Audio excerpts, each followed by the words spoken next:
사랑하는 성도 여러분, 오늘은 부모님의 사랑과 섬김을 기억하고 감사하는 어버이 주일입니다.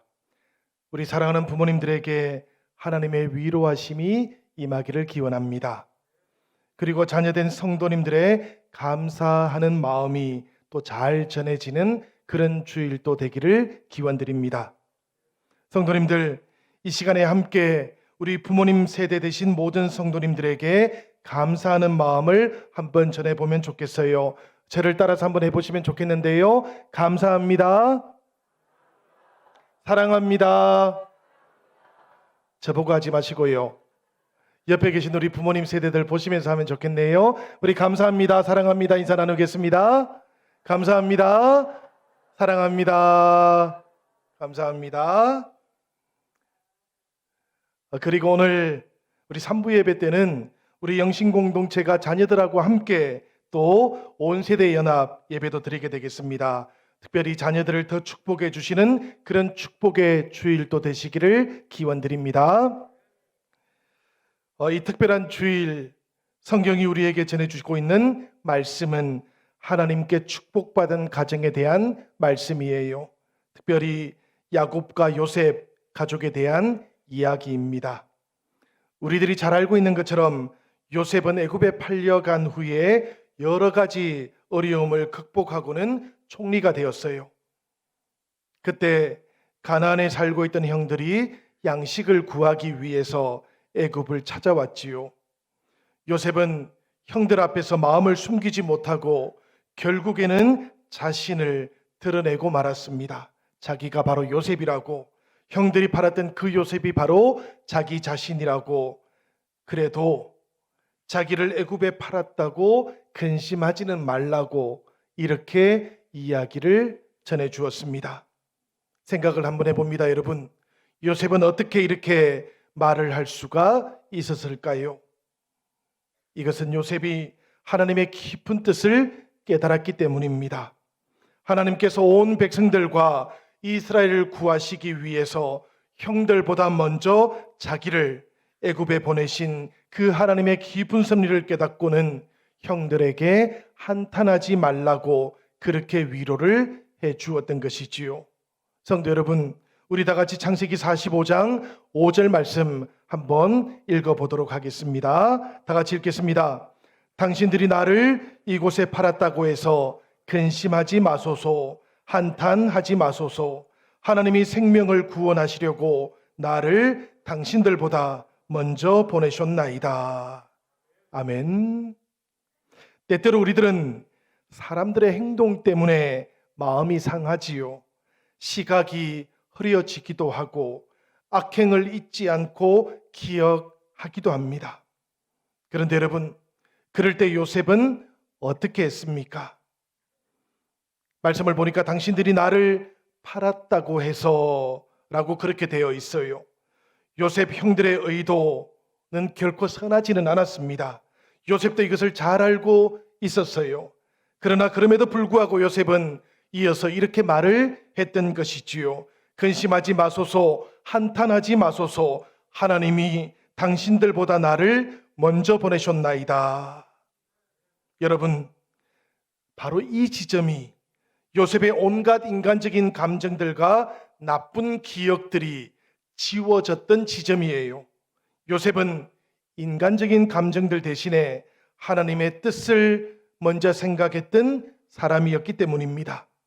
형들이 아니고 하나님께서 자신을 여기까지 보내신 것이고, 그래서 자신의 인생은 오직 하나님께서 계획하시고 주관하셨다라고 이렇게 고백할 수 있는 믿음의 경지에 이제 도달하게 되었던 것이지요. 저는 우리들의 인생도 이 요셉의 인생과 똑같다고 그렇게 믿고 있습니다. 우리 인생에 사람들의 흔적들이 많이 드리워져 있어요. 우리가 조금 디테일하게 살펴보면 어떤 사람은 선한 영향을 끼치기도 하고요. 또 어떤 사람은 나쁜 영향을 미쳤을 수도 있어요. 그렇지만 그 모든 것들 배후에 하나님께서 계시는 것입니다. 하나님께서 우리의 모든 인생을 주관하고 계시는 것이지요. 이것을 우리도 요셉처럼 믿음 안에서 깨달을 수 있기를 부탁드립니다.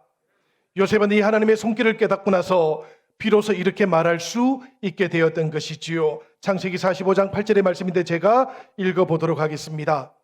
그런즉 나를 이리로 보낸 이는 당신들이 아니요 하나님이시라. 하나님이 나를 바로에게 아버지로 삼으시고 그 온 집의 주로 삼으시며 애굽 온 땅의 통치자로 삼으셨나이다. 바로 이와 같은 고백으로 형들을 안심시켰던 요셉은 형들이 거부하지 못할 제안을 한 가지 했어요. 바로 아버지를 모셔오라 라는 제안이었습니다. 창세기 45장 9절과 10절에 나오는 말씀인데요. 당신들은 속히 아버지께로 올라가서 아뢰기를 아버지의 아들 요셉의 말에 하나님이 나를 애굽 전국의 주로 세우셨으니 지체 말고 내게로 내려오사 아버지의 아들들과 아버지의 손자들과 아버지의 양과 소와 모든 소유가 고센 땅에 머물며 나와 가깝게 하소서. 여러분, 우리가 요셉과 형들이 만나는 장면들을 한번 생각해 봅니다. 그 장면들을 가만히 묵상을 해보면 요셉은 아버지를 만나기 전에 이미 3번이나 아버지의 안부를 묻고 있었다라는 것을 발견하게 됩니다. 우리가 이 3개의 말씀을 한번 읽어보도록 할 텐데요. 먼저는 창세기 43장 7절에 나오는 말씀이에요. 우리 다 같이 한번 읽어보도록 하겠습니다. 그들이 이르되 그 사람이 우리와 우리의 친족에 대하여 자세히 질문하여 이르기를 너희 아버지가 아직 살아 계시느냐. 첫 번째는 이렇게 물었던 것이지요. 그 다음에는 어떻게 물었습니까? 창세기 43장 27절의 말씀도 읽어보도록 하겠습니다. 다 같이 읽어봅시다. 요셉이 그들의 안부를 물으며 이르되 너희 아버지 너희가 말하던 그 노인이 안녕하시냐? 아직도 생존해 계시느냐? 요셉은 두 번째로 이렇게 여쭈어 보고 있었던 것이지요. 그리고 창세기 45장 3절을 보면 세 번째로 이렇게 묻고 있는 겁니다. 다 같이 읽어봅시다. 요셉이 그 형들에게 이르되 나는 요셉이라 내 아버지께서 아직 살아 계시니까. 형들이 그 앞에서 놀라서 대답하지 못하더라. 사랑하는 성도 여러분, 이 요셉의 안부를 보면 부모님의 안부를 묻는 것, 이것이야말로 효도다라는 것을 발견하게 됩니다. 우리 부모님들은 늘 자식들을 생각하셔요. 그런데 자녀들은 어떻습니까? 부모님 생각을 그만큼 하지는 못하지요. 우선 순위에서 부모님들은 자꾸만 밀려나게 되고 마는 겁니다. 부모님들은 어떠십니까, 여러분? 사실 부모님들은 정반대이시지요. 모든 일의 최우선 순위가 사실은 세상 일이 아니고 직장 일도 아니고 점점 더 자식들이 최우선 순위가 되는 겁니다. 여러분, 안부를 잘 여쭙는 자녀들이 되기를 부탁드립니다. 이것이 바로 성경이 우리에게 알려주고 있는 효도하는 길이기 때문이에요. 두 번째로는 보니까 요셉이 아버지를 봉양하겠다 그렇게 말씀도 하고 있습니다. 창세기 45장 11절 전반절에 나오는 말씀인데요. 우리 다 같이 한번 읽어보도록 하지요. 다 같이 읽습니다. 흉년이 아직 5해가 있으니 내가 거기서 아버지를 봉양하리이다. 이 봉양이라는 말, 이 말은 돌봐드린다라는 그런 뜻이에요.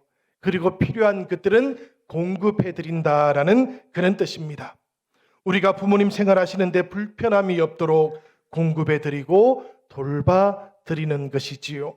이것을 가리켜서 봉양한다라고 그렇게 말하는데요.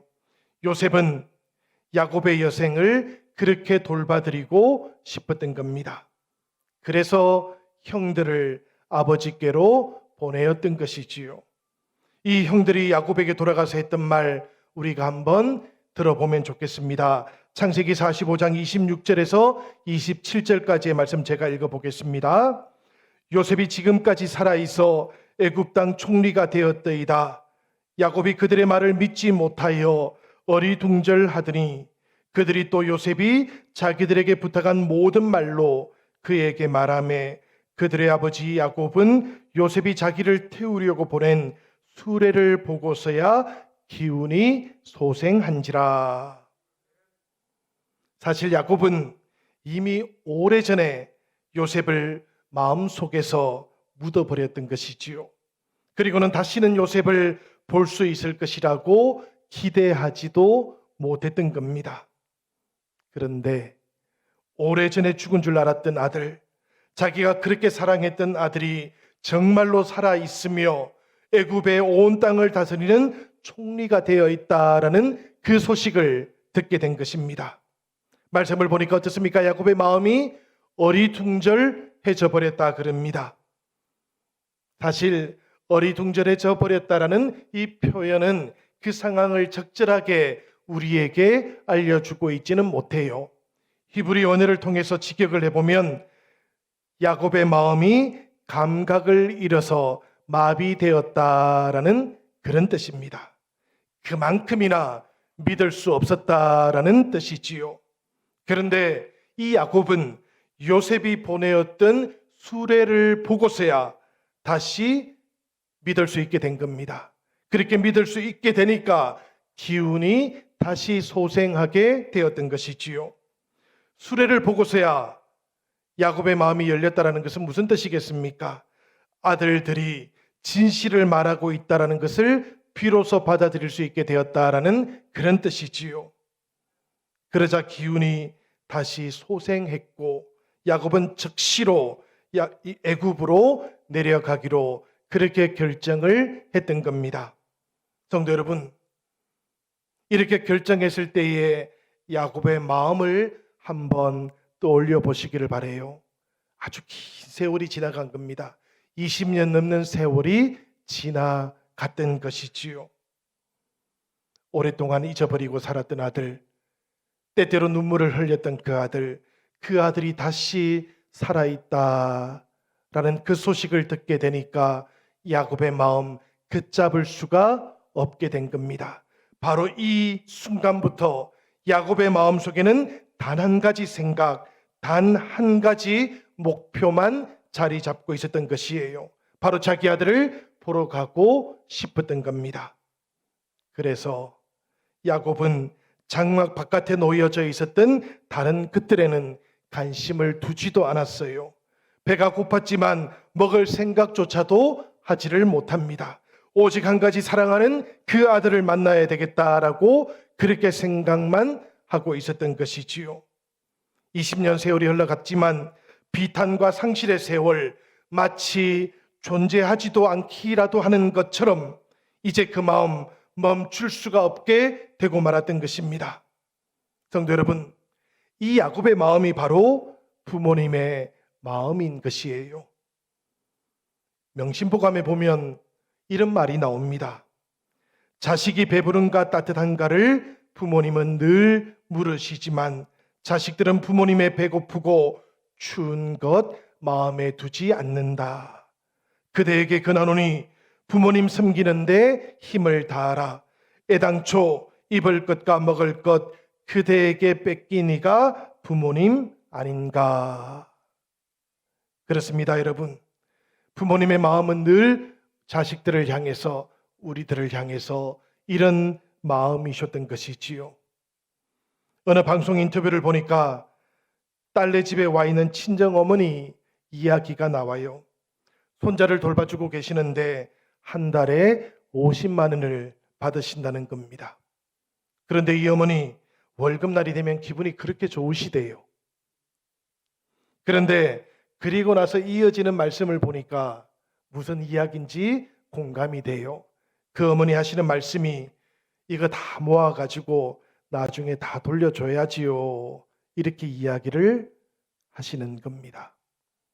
우리 영신교회 모든 우리 장로님들, 권사님들 늘 그렇게 자녀들을 돌보시고 또 교회를 돌보면서 그 마음으로 살아오셨던 것이지요. 그러니 오늘은 우리들 모두가 우리 사랑하는 영신의 모든 부모님 세대들을 향해서 잘 봉양하고 또 잘 돌보아 드리겠다라는 그 마음도 새롭게 하시기를 부탁드립니다. 여러분, 우리가 잘 봉양하는 것, 이것이 바로 효도하는 길이기 때문입니다. 성경을 보니까 요셉은 아버지 야곱을 고센 땅에 모셨어요. 창세기 46장 29절에 나오는 말씀인데요. 그 말씀 우리 같이 한번 읽어볼까요? 다 같이 읽겠습니다. 요셉이 그의 수레를 갖추고 고센으로 올라가서 그의 아버지 이스라엘을 맞으며 그에게 보이고 그의 목을 어건 맞춰 안고 얼마 동안 울매. 이 말씀을 보면 야곱의 마음도 이해가 되고 요셉의 마음도 이해가 되는 것 같아요. 요셉은 지금 130세 정도가 되었던 아버지 야곱을 만난 겁니다. 혹여라도 돌아가시기 전에 못 보지 않을까 노심초사했던 그 아버지를 지금 만나게 되었던 것이지요. 그리고는 감격에 겨워서 그 아버지를 껴안고 있는 겁니다. 요셉이 느꼈던 느낌이 어떤 느낌이었을까 상상을 해보면 아버지의 뼈 골격이 다 느껴졌을 것 같아요. 때때로 우리들이 사랑하는 아버지, 사랑하는 어머니 그 손을 붙잡아 보고 어깨를 붙잡아 보고 또 주물러 드려 보기도 하고 껴안아 보기도 하면 어떻습니까, 여러분? 우리가 어릴 때, 우리가 젊을 때 그 부모님의 모습이 아니지 않습니까? 우리를 위해서 수고하셨고 섬기셨고 그렇게 뼈만 남았던 그 아버지 어머니를 우리가 만나게 되는 것이지요. 지금 요셉은 야곱을 만나고 목을 비껴 껴안고 있는데 그렇게 아버지 야곱의 뼈를 만지고 있는 겁니다. 요셉은 아버지와 형들 무조건 가까운 곳에 모시지는 않았어요. 아버지와 형제들이 생업으로 하고 있던 목축을 잘 할 수 있도록 환경까지도 고려를 해가지고 모셨던 겁니다. 여러분, 그렇게 해서 정해진 땅이 고센 땅이었어요. 그런데 이 고센 땅이 이 야곱과 가족들의 근거지가 될 수 있기 위해서 요셉은 참으로 많은 것들을 생각했던 겁니다. 애굽 사람들은 사실 목축을 귀하게 여기지 않았거든요. 창세기 46장 33절 이하의 말씀을 보면 바로가 이 야곱 가족을 불러가지고는 너희 직업이 무엇이냐라고 물었고요. 그리고는 목축하는 자들이라고 대답을 하면 고센 땅에 살게 해줄 것이다 라고 요셉이 그렇게 알려주었던 겁니다. 그렇게 해서 야곱과 가족들은 고센 땅에 살아갈 수가 있게 되었던 것이지요. 이 파라오의 땅, 저 한쪽에 비옥한 땅에서 그렇게 삶을 살아갈 수 있도록 그 모든 형편과 환경을 고려해 주었던 겁니다. 요셉은 아버지 직업을 부끄러워하지 않았어요. 아버지가 하시는 일을 존중했고 가족들이 계속해서 그 일을 할 수 있도록 배려도 했던 것이지요. 저는 이런 마음들이 우리들 모두에게도 꼭 필요하다라고 생각합니다. 우리가 부모님들을 모실 때에 자녀들이 자녀들 마음에 편한 대로 모시는 것이 아닌 것이지요. 부모님들께서 원하는 것, 부모님들께서 어떤 자리가 더 편안한 자리라고 여기시는지 이것을 살펴보는 것, 이것이 효도하는 길이다라는 그런 뜻이기도 한 겁니다. 예전에 미국의 어떤 시골에 어머니와 아들이 살고 있었어요. 어머니는 낮에는 양계를 했고 밤에는 삭바느질을 했습니다. 그렇게 해서 아들을 열심히 돌보았고 공부를 시켰던 것이지요. 이 아들 열심히 공부를 했습니다. 그리고 졸업식 때에는 대통령 표창과 메달도 받게 되었어요. 그런데 이 어머님께서는 졸업식 날에 오지 않으시겠다 그렇게 말씀을 하는 겁니다. 양계를 하고 있었으니까 혹시라도 냄새가 날까 싶었던 것이지요. 그런 추레한 모습 보여주면 혹여라도 아들의 앞길에 누가 될까 그런 생각이 들어가지고 그날 다른 중요한 일이 있단다 이렇게 이야기를 했던 겁니다. 그 어머니의 마음을 알았던 아들이 어머니에게 뭐라고 말씀했는가 하면, 어머니, 저는 어머니가 없는 졸업식은 필요가 없어요. 어머님께서 꼭 와주셨으면 좋겠어요. 이렇게 다시 부탁을 드렸습니다. 이 아들의 성화에 못 이겨서 어머님이 졸업식에 참석을 했는데요. 그래도 앞자리에 앉지는 않으시고 졸업식 제일 뒷자리에 앉아 계셨습니다. 아들이 표창장을 받고 메달을 받게 되었는데, 그 메달을 받자마자 이 아들, 그 어머니가 계시는 곳으로 달려가서는 그 메달을 어머니의 목에 걸어 드렸던 것이지요. 그렇게 어머니의 사랑과 어머니의 그 섬김을 기억했던 이 아들, 세월이 지나서 28대 미국 대통령이 되었습니다.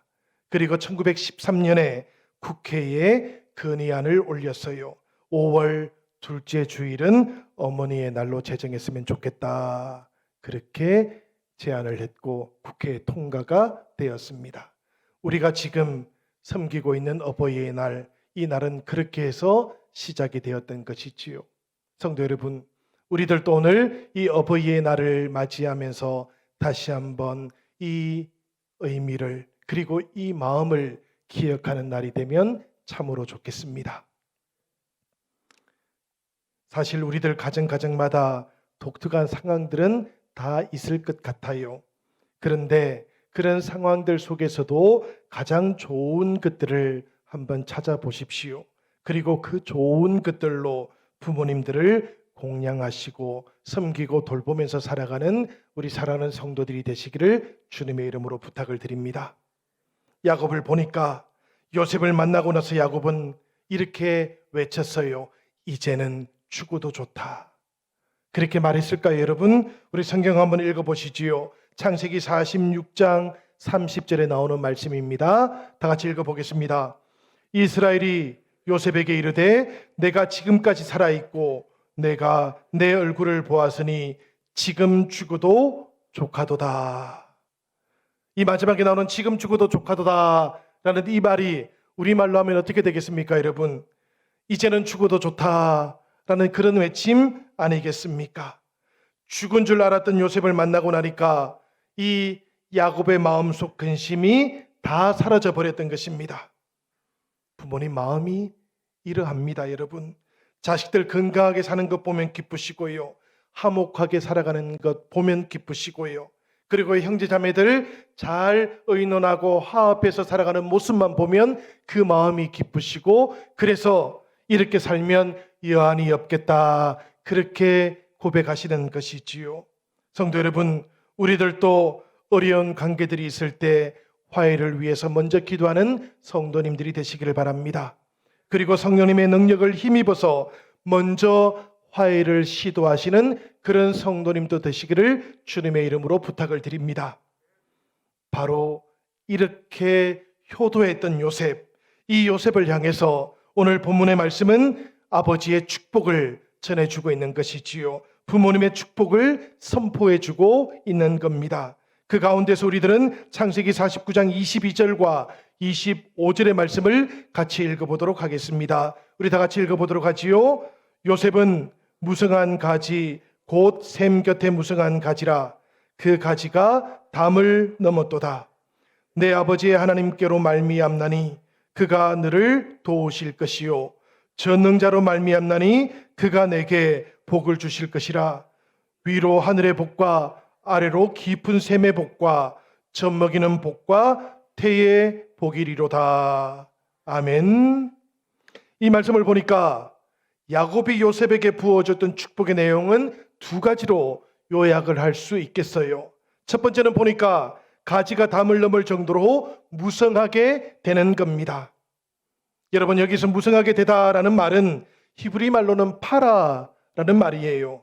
하나님께서 아담과 하와에게 생육하고 번성하라 말씀하실 때 바로 이 파라라는 말씀을 사용했던 것이지요. 그리고 아브라함을 아브라함이라고 이름을 바꾸시고는 내가 너로 심히 번성하게 하리니 너에게서 민족들이 나오게 하시고 왕들이 너에게서 나오게 할 것이다, 이렇게 말씀하실 때에도 이 파라라는 단어를 사용하셨어요. 무슨 뜻입니까, 여러분? 생육과 번성에 대한 약속을 야곱이 요셉에게 그리고 그 모든 후손들에게 주고 있다라는 그런 뜻인 것이지요. 효도하는 자녀들, 그 자녀들에게 하나님께서 이런 약속이 온전하게 성취되도록 하신다라는 그런 말씀인 줄로 믿습니다. 우리 영신의 모든 자녀들은 이 무성한 가지가 담을 넘어가는 은혜를 온전하게 체험할 수 있기를 주님의 이름으로 축복합니다. 두 번째로는 보니까 이 아버지 야곱이 요셉에게 전능하신 하나님으로부터 오게 될 축복을 전하고 있어요. 여러분, 이것은 우리가 조금 더 말씀을 살펴볼 필요가 있습니다. 우리 창세기 28장 3절과 4절 말씀 함께 읽어보시지요. 이 말씀은 이삭이 야곱을 축복했던 장면입니다. 다 같이 읽어보겠습니다. 전능하신 하나님이 내게 복을 주시어 내가 생육하고 번성하게 하여 내가 여러 족속을 이루게 하시고 아브라함에게 허락하신 복을 내게 주시되 너와 함께 내 자손에게도 주사 하나님이 아브라함에게 주신 땅 곧 내가 거류하는 땅을 내가 차지하게 하시기를 원하노라. 아멘.